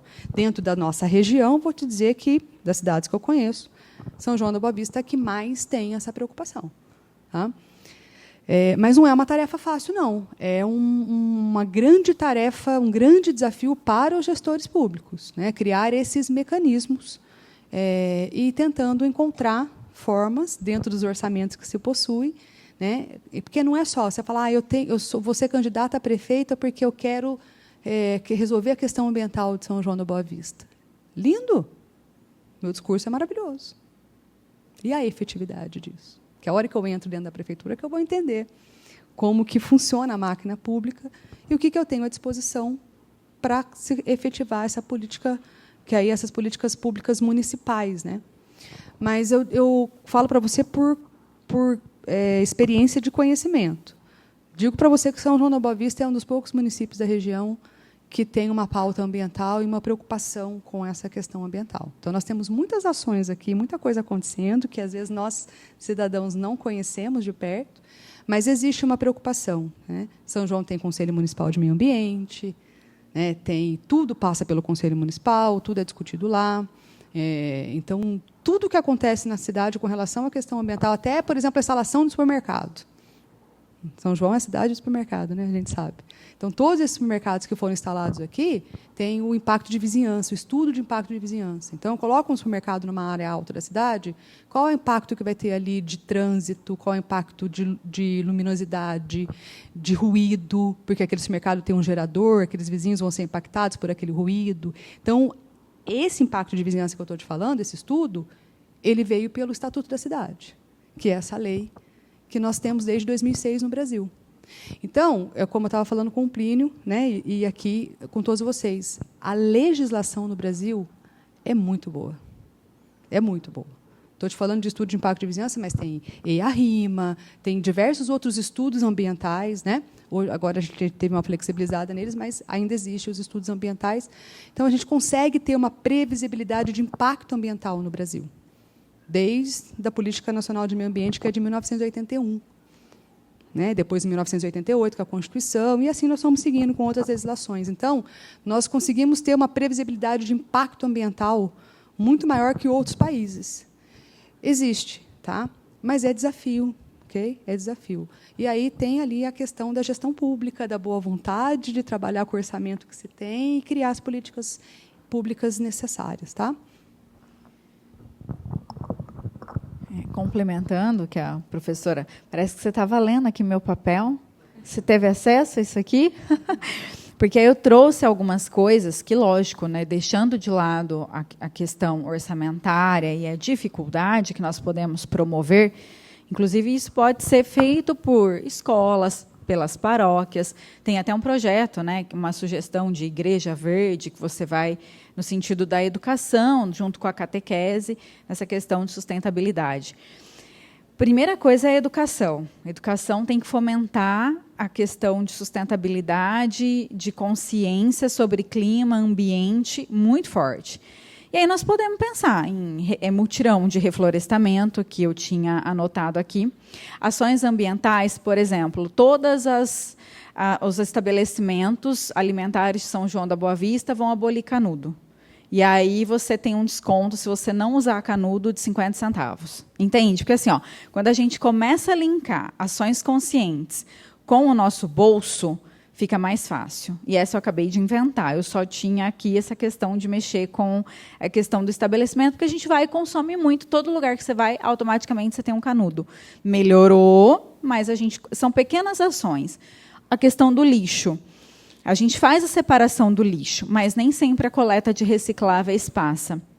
Será que o município instituir alguma taxa junto ali, às vezes te minimiza no IPTU alguma coisa, e aí tem que estudar mecanismos para isso.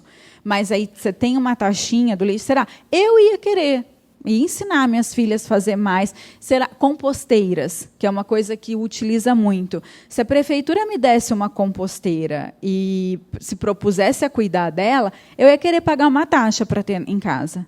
Assim na porta, ou que eles fizessem, porque é uma coisa que é muito legal, e eu tenho 2 crianças que, para elas, isso seria muito interessante. Então, são ideias que nós podemos ter, mas mais esses mutirões. E aí, o que mais que eu anotei aqui? Eventos, mutirões de limpezas, que a gente pode ter, nós não temos. E quem participar pode ter algum benefício. Pode ter, por exemplo, o parcelamento de um imposto municipal em parcelas maiores, sem juros. Ou pessoas que estão devendo para o município, se forem, podem ter uma condição de parcelamento especial. Não estou dizendo que vai reduzir juros ou que vai tirar valores, mas são coisas que nós podemos pensar. Ou então, ainda, hortas comunitárias. Eu não vejo.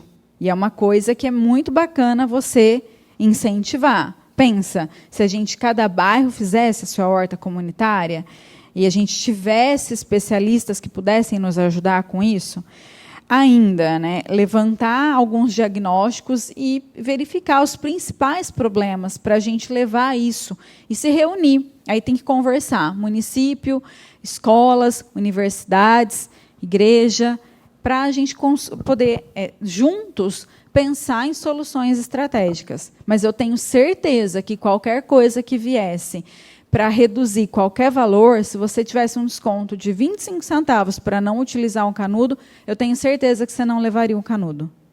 Entende? São pequenas ações, muitas vezes, que vão criando essa conscientização. Só fazendo um adendo aqui para finalizar, e aí eu acho que a igreja tem um papel fundamental nisso. Temos que começar nessas pequenas atitudes, que é o que a gente ouve desde que eu entrei na escola, por exemplo, eu ouço esse tipo de coisa, e isso é a medida mais eficaz. Mas acho que nós também precisamos ter, começando da sociedade, mas com uma fiscalização para o poder legislativo, executivo, uma mudança de mentalidade. E é por isso que eu acho que a igreja é essencial nisso, porque é um lugar no qual nós conseguimos fazer esse tipo de discussão. E eu exemplifico aqui. Hoje nós temos uma série de leis que regulam questões ambientais, seja o Estatuto da Cidade, seja, por exemplo, uma coisa mais municipal, que é aquela lei que dá multa para quem coloca fogo em terreno baldio. Aqui em São João eu sei que tem, em Rio Pardo eu sei que tem.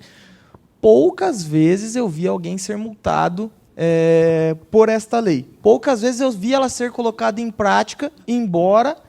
Já viu? Embora ela seja colocada em prática. No direito, a gente aprende uma questão que não é técnica, mas que acontece aqui e não acontece em outros lugares do mundo, que é a questão da lei não pegar. Muitas vezes a lei ela existe, ela é promulgada, ela está em vigor, mas não pega. A sociedade fala, beleza, tem uma lei aqui que me impede de jogar papel na rua. Eu vou jogar. E aí ela cai em desuso e a gente não fiscaliza, a gente não impõe as medidas necessárias para essa fiscalização. Então, eu acho que essa mudança de mentalidade é importante. A gente precisa fiscalizar o poder legislativo, fiscalizar o poder executivo, saber em quem nós estamos votando e o porquê, para que a gente possa ter esse diálogo próximo e ajudar nessa mudança de mentalidade. Em coisas grandes e em coisas pequenas. Um exemplo que todo mundo ouviu há pouco tempo, inclusive foi uma discussão trazida pela professora Daniela em um grupo de estudo que a gente faz, uma lei de Florianópolis que visava, tinha uma ideia de ajudar as pessoas, mas a gente vê que por trás é uma coisa muito perigosa, de que um morador de rua ou alguém em situação de vulnerabilidade que chega naquela cidade pode ser devolvido para a sua cidade se ele não tiver um emprego ali ou se ele não tiver uma condição de vida que que ajude ele a se manter ali. A ideia por trás parece muito boa, mas no fim das contas eu estou vulnerabilizando uma pessoa mais vulnerável, que talvez veio para a minha cidade justamente para tentar emprego, justamente para tentar uma melhoria de vida. E a gente não precisa ir para Florianópolis para ver isso.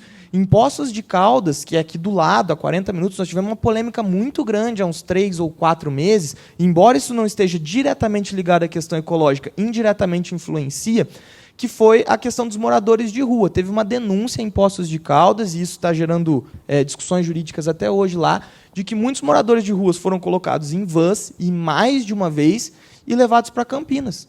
E deixaram lá. Então, hoje, o nosso poder público tem essa visão de que eu preciso solucionar o meu problema, mas eu não estou nem aí se eu estou resolvendo o problema da sociedade. Eu resolvi o meu, agora ele virou um problema de Campinas. Aqui, está tranquilo. Lá, eles que se virem. Então, a gente precisa ter essa virada de chave para resolver o problema, para tratar a causa, de modo geral, e não resolver o meu problema imputando ele para outra pessoa.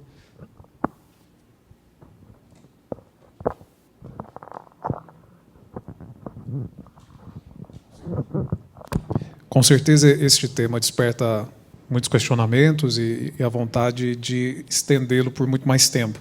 Mas, dado o nosso horário, nós gostaríamos agora de ouvir as considerações finais de cada um de vocês, já agradecendo por todas as intervenções que fizeram e principalmente por despertarem em nós o interesse de buscar sempre mais a informação, o engajamento nestas causas. Então, por favor, se puderem, as considerações. Você me permite quebrar aqui um pouco a sua orientação, porque eu gostaria de aproveitar o conhecimento científico aqui, porque nessas questões, além dos desafios econômicos, científicos, de consciência, a gente ainda lida com a teoria terraplanista. Escutando um cientista italiano, ele diz que tem um elemento que normalmente a gente não lida, que é a questão do oxigênio produzido no mar, que tem a ver com os resíduos produzidos pelas baleias, que alimentam os plânctons, que é a maior parte de produção do oxigênio. É fundamento científico toda a produção de conhecimentos científicos hoje leva em conta esta realidade? Toda a produção, acho que não, Dom Eugênio.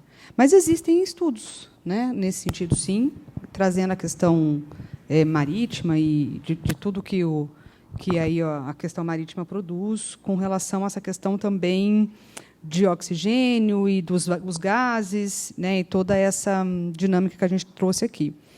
E o senhor colocou, eu também comungo, eu acho que é esquecido, não é lembrado.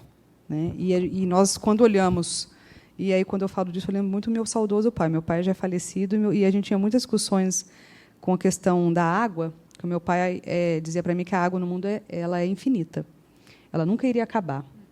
Porque ele falava para mim, olha para o planeta, olha o globo terrestre, qual a cor predominante? Eu falava, é azul, papai. Ele falava, então, tudo esse azul que você está vendo aí é água. Então, não vai acabar, nunca vai acabar. E nós tínhamos essa discussão que eu trazia para ele o meu ponto de vista de que a água, para mim, ela, se nós não cuidarmos, ela seria finita, né? E trazendo dessa lembrança do meu pai, eu acho que quando a gente olha para o mundo em si, existe uma grande parte do nosso planeta está voltado para os oceanos, né, para as questões marítimas. E nós não damos tanta importância porque, de novo, talvez, aí vou falar algo que é uma percepção minha, não é do nosso dia a dia, né? Nós não estamos lá dentro do mar todos os dias, não é algo visível, não é algo que a gente vê todo o tempo. Né? Então, a questão do incêndio a gente vê, a questão da enchente nós vemos, a questão do efeito climático que a gente sente, mas qual é esse papel, né, da questão marítima nesse processo todo, nós, eu acho que estamos olhando timidamente para isso. Quais os efeitos negativos e positivos, porque eu não vejo, não creio que sejam só efeitos positivos. Eu também creio que tenham ali efeitos negativos também. Eu não confesso que não sou conhecedora profunda desse tema, nunca me aprofundei no estudo, mas já ouvi algumas pessoas falando sobre os efeitos. Acredito que é um olhar que tenhamos que aprofundar mais, porque talvez as nossas soluções também podem vir dali, né? Muitas das soluções possam vir desse campo, né, da questão marítima, que tem uma influência grande pensando globalmente, pensando, né, no planeta Terra como um todo. Nós falamos em vários temas e sobre essas questões sobre óticas distintas. Então, agora a gente queria as considerações finais, mas se eu pudesse fazer um pedido, até entrando neste tema, ou nessa provocação que Dom Eugênio acabou de dizer, vocês não são só da área do direito, mas também da área da educação. Dizia nosso querido Paulo Freire, que é o patriarca da educação no Brasil, que a educação não muda o mundo, transforma as pessoas e as pessoas transformam o mundo, né? Mas a gente tem encontrado muitas dificuldades, justamente que estes diálogos cheguem também a esses ambientes, justamente porque é um tabu, e não só um tabu de pessoas simples, mas de pessoas também que estão inseridas dentro dos ambientes acadêmicos da nossa juventude, porque ainda existe muito de nós essa dificuldade e até mesmo um grande negacionismo da ciência. Acho que uma das grandes dificuldades que temos que esses assuntos cheguem até as nossas mesas é justamente porque nós não acreditamos nele, né? Muitas vezes são assuntos que a gente acha que são impossíveis de acontecer, que não são reais, negando os fatos, negando a ciência. Se puderem, nas suas considerações, também falarem dessas experiências como educadores, como que isto chega, esta discussão chegará para que, enfim, as transformações aconteçam dentro desse ambiente ainda muito negacionista. Eu vou brevemente terminar trazendo esse ponto que o senhor coloca. Eu me formei aqui na Unifeob há 23 anos atrás. Eu fiz faculdade de Direito aqui. E, quando eu fiz faculdade de Direito, não existia direito ambiental na grade da faculdade. Não se falava sobre isso. E aí, depois, eu voltei para a faculdade como professora, em 2012, como professora de Direito Ambiental. E o primeiro dia que eu entrei na sala de aula, eu falei isso para meus alunos. Falei, para mim, é um motivo de muito orgulho falar sobre isso com vocês, sobre esse tema, porque eu não tive a oportunidade de ter essa formação na minha grade. Então, aqui dentro da Unifeob, aí vou falar do espaço que eu convivo, da minha realidade, né? Como o Dr. Gustavo colocou, nós priorizamos os projetos de extensão voltados para as ODS. Então, toda a formação do curso de Direito, desde o aluno que entra até o aluno que sai, ele passa pelos projetos de extensão, e nos projetos de extensão nós trabalhamos as ODS. Cada ano que o aluno passa, ele trabalha um tópico diferente. E, além disso, nós temos o direito ambiental como um conteúdo, né, um tópico dentro da grade do curso. Então, aqui, nós temos a oportunidade de trazer essas discussões e de trazer essa reflexão e de colocar o nosso estudante como agente de transformação nesse aspecto ambiental. Então, aqui nós conseguimos fazer, dentro desse espaço que nós temos, eu me sinto muito privilegiada por ter essa oportunidade de estar naquela instituição que valoriza esse ponto e que traz essas discussões, e me sinto privilegiada por conseguir formar profissionais com esse olhar para o mercado de trabalho. Então, aqui eu me sinto realmente como uma agente de transformação por meio da educação, que nós conseguimos, sobre um aspecto ambiental, colocar o nosso estudante nesse papel de agente transformador. Não só sobre o aspecto ambiental, mas sobre todos os outros aspectos sociais também, né? O curso em si, ele traz esse olhar, né, social para os nossos estudantes. Mas existe um desafio da educação, sim. É desafiador, mas nós conseguimos aqui, ainda que minimamente, dentro do nosso espaço, né, dentro daquele aquilo que nós estávamos conversando anteriormente, né, Dom Eugênio, ali. Cada um faz um pouquinho da sua parte, né? Então, nesse processo, eu me sinto realizada por fazer um pouquinho da minha parte, plantando um pouquinho da educação dentro do contexto aqui da Unifeob. E, finalmente, assim, o que eu gostaria de deixar aqui, em breves falas, é agradecer, mais uma vez, o convite que me foi feito. É uma honra, é um prazer estar aqui para debater sobre esse assunto. E fica o desafio, né? Acho que falamos de muitos pontos desafiadores aqui. Mas o que eu quero deixar de mensagem final é: nós também temos o nosso papel dentro disso tudo que nós conversamos aqui. Cada um de nós. Então, se nós também cumprirmos o nosso papel no nosso dia a dia, com pequenas ações, podem ser pequenas, médias e grandes a longo prazo, no processo evolutivo, isso já vai ser muito importante. O desafio, a questão ambiental é um desafio do mundo, não é nosso. Não é só do Brasil. O Brasil tem um papel central aí por várias questões. A questão da água, a questão das florestas, e outros pontos. Mas não é uma questão governamental só. A questão ambiental é uma questão de todos, de nós todos. Então, eu agradeço novamente o convite que me foi feito e que nós possamos ter outras oportunidades de debatermos novamente. Tem muita coisa boa para a gente conversar e pensar sobre a questão ambiental. Muito obrigada a todos pela atenção e pelo respeito, como foi tratado aqui, e principalmente pelo convite. Tá bom?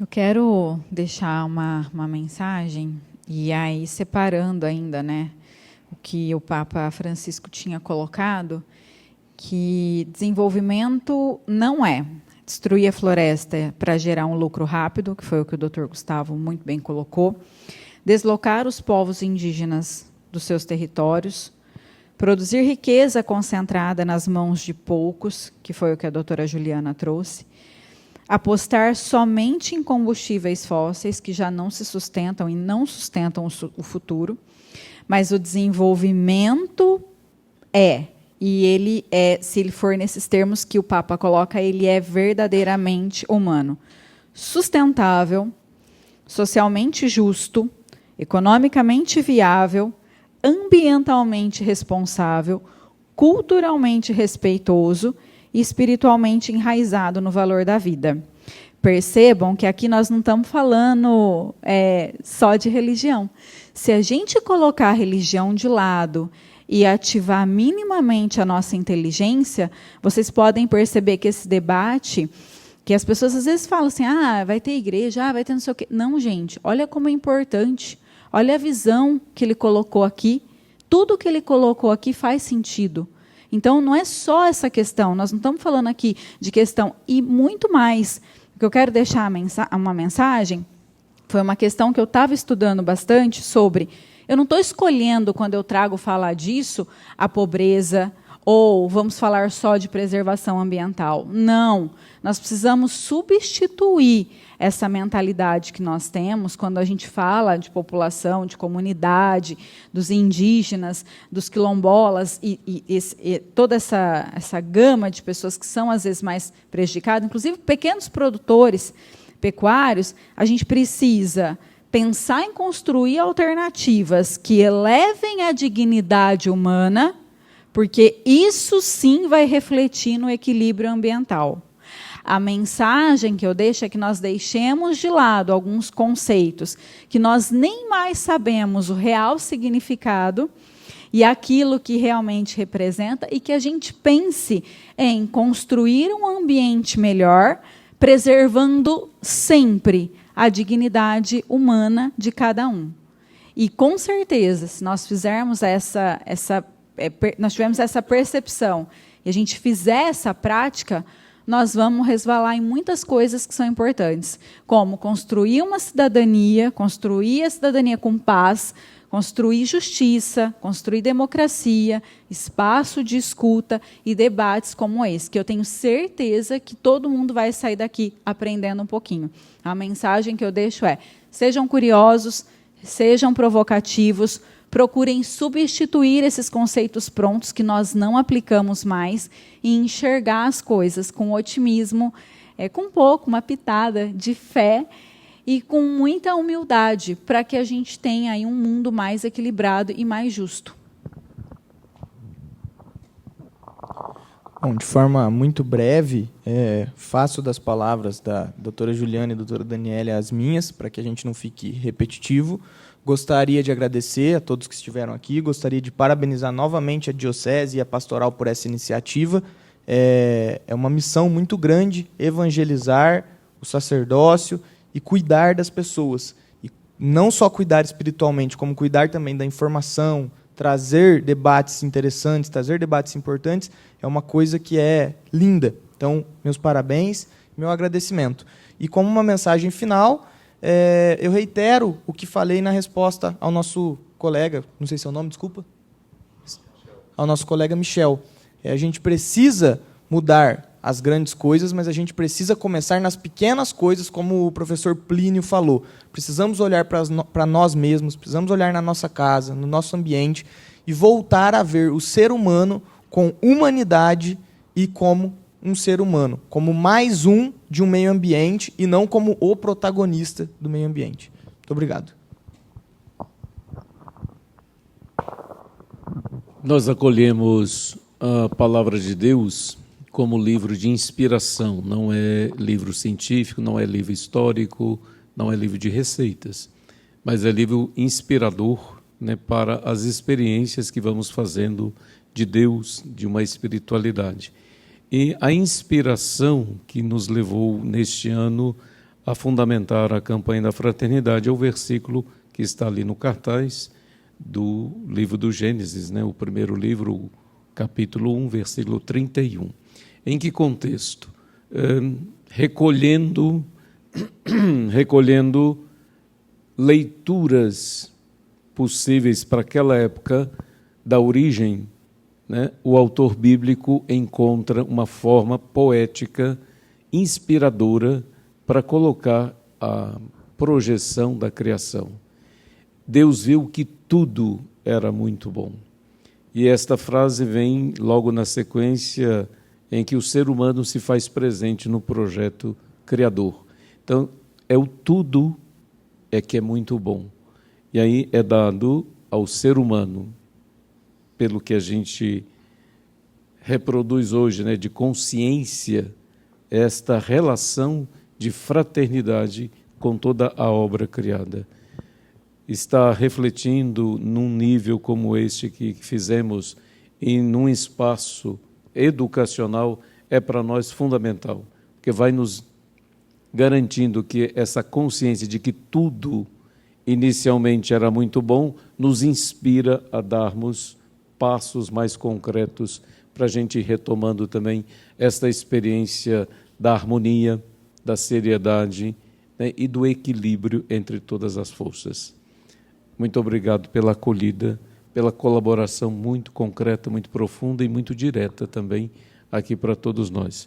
Fico feliz de ver a projeção dos futuros padres aqui, né, os seminaristas, os propedeutas e os que participam desse período que nós chamamos de discipulado, que é o estudo da filosofia, né, que vocês possam também se enriquecer desse nível de reflexão, né, dando os passos para que o Evangelho se torne cada vez mais encarnado na nossa vida. Só gostaria também assim, de agradecer também a todos pela oportunidade, depois aqui o Alisson vai falar em nome também aqui dos presentes, né? Mas essa primeira experiência que nós lançamos como projeto é também levar esse aqui foi mais um case, né, que a gente vai levar para outras faculdades de outras cidades também, outras experiências, até pode ser outros temas também, né? Mas é uma oportunidade de nos aproximarmos do mundo acadêmico e ao mesmo tempo de fazermos na sociedade uma reflexão como foi essa, de alto nível e de qualidade também, para que todos tenham acesso, né? Por uma questão de agenda, né, Dom Eugênio, dessa vez foi de manhã, mas a gente buscará fazer outras vezes também mais à noite, porque talvez mais pessoas possam estar conosco e participando. Mas, por isso mesmo, nossa gratidão a você que mesmo de manhã está aqui também ouvindo, participando e dando sua colaboração e ouvindo a gente aqui nesta partilha. Meu muito obrigado a todos e a colaboração também dos seminaristas que ajudaram a preparar esse momento e o Padre João Paulo, nosso mediador. Mais uma vez, obrigado a todos. E nós queremos, precisamente para externar esta nossa gratidão, chamar aqui o aluno Alisson Alexandre Matos, que é do primeiro ano de filosofia do nosso Instituto Diocesano Coração de Maria, para fazer os agradecimentos aos nossos facilitadores.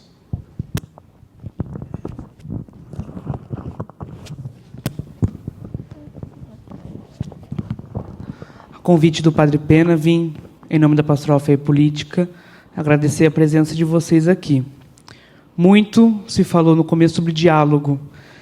e a pastoral, a diocese, vem aqui ser imagem dessa igreja que está aberta ao diálogo e se preocupa em, junto da sociedade civil, caminhar para o debate, a reflexão dessas pautas.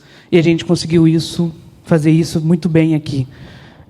Agradecer também a presença das pessoas que aqui estão, também preocupados com essa pauta da sustentabilidade, entender que não estamos alheios às notícias, não estamos alheios às necessidades do mundo e que nós, como indivíduos que cooperam nessa sociedade, estamos dispostos não só a refletir, mas também a colocar em prática tudo aquilo que a gente refletiu, conversou hoje e que foi muito enriquecedor. Em nome da coordenadora Dani, gostaria de agradecer ao Unifeob por estar acolhendo a gente aqui nesse espaço e dizer que é muito importante essa relação, tanto de diocese com a universidade, que desde muitos anos atrás vem acontecendo com Dom Tomás, Dom Tadeus, que a gente agradece a instituição por estar nos recebendo aqui hoje. Muito obrigado.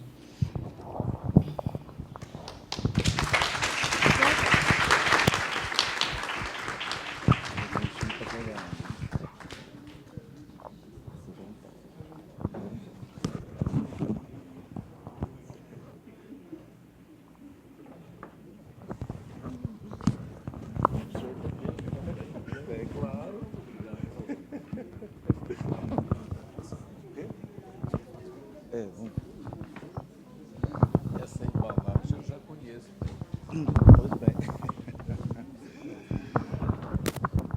Nós vamos fazer, para terminar neste momento também, a oração que o Papa Francisco fez, uma oração ecumênica que está na Laudato Si também, né, para rezarmos juntos ela, que é uma oração a respeito da criação, vai ser projetada aqui, então nós vamos ficar de pé para a gente poder fazermos juntos esse momento oracional, mas também que respeita todas as religiões. Vamos juntos? Deus onipotente, que estais presente em todo o universo e na mais pequenina das vossas criaturas, vós que envolveis com a vossa ternura tudo o que existe, derramai em nós a força do vosso amor para cuidarmos da vida e da beleza. Inundai-nos de paz para que vivamos como irmãos e irmãs, sem prejudicar ninguém. Ó Deus dos pobres, ajudai-nos a resgatar os abandonados e esquecidos desta terra, que valem tanto aos vossos olhos. Curai a nossa vida, para que protejamos o mundo e não o depredemos, para que semeemos beleza e não poluição nem destruição. Tocai os corações daqueles que buscam apenas benefícios, à custa dos pobres e da terra. Ensinai-nos a descobrir o valor de cada coisa, a contemplar com encanto, a reconhecer que estamos profundamente unidos com todas as criaturas. No nosso caminho para a vossa luz infinita. Obrigado, porque estais conosco todos os dias. Sustentai-nos, por favor, na nossa luta pela justiça, o amor e a paz. Amém. Vamos receber a bênção agora do nosso bispo. Senhor esteja convosco. Pedimos pela intercessão de Francisco de Assis. Pedimos também pela coragem profética de João Batista, que esta bênção nos ajude a dar os passos, provocando harmonia, construindo a verdadeira paz que vem do coração de Deus. Em nome do Pai, do Filho, do Espírito Santo. Amém.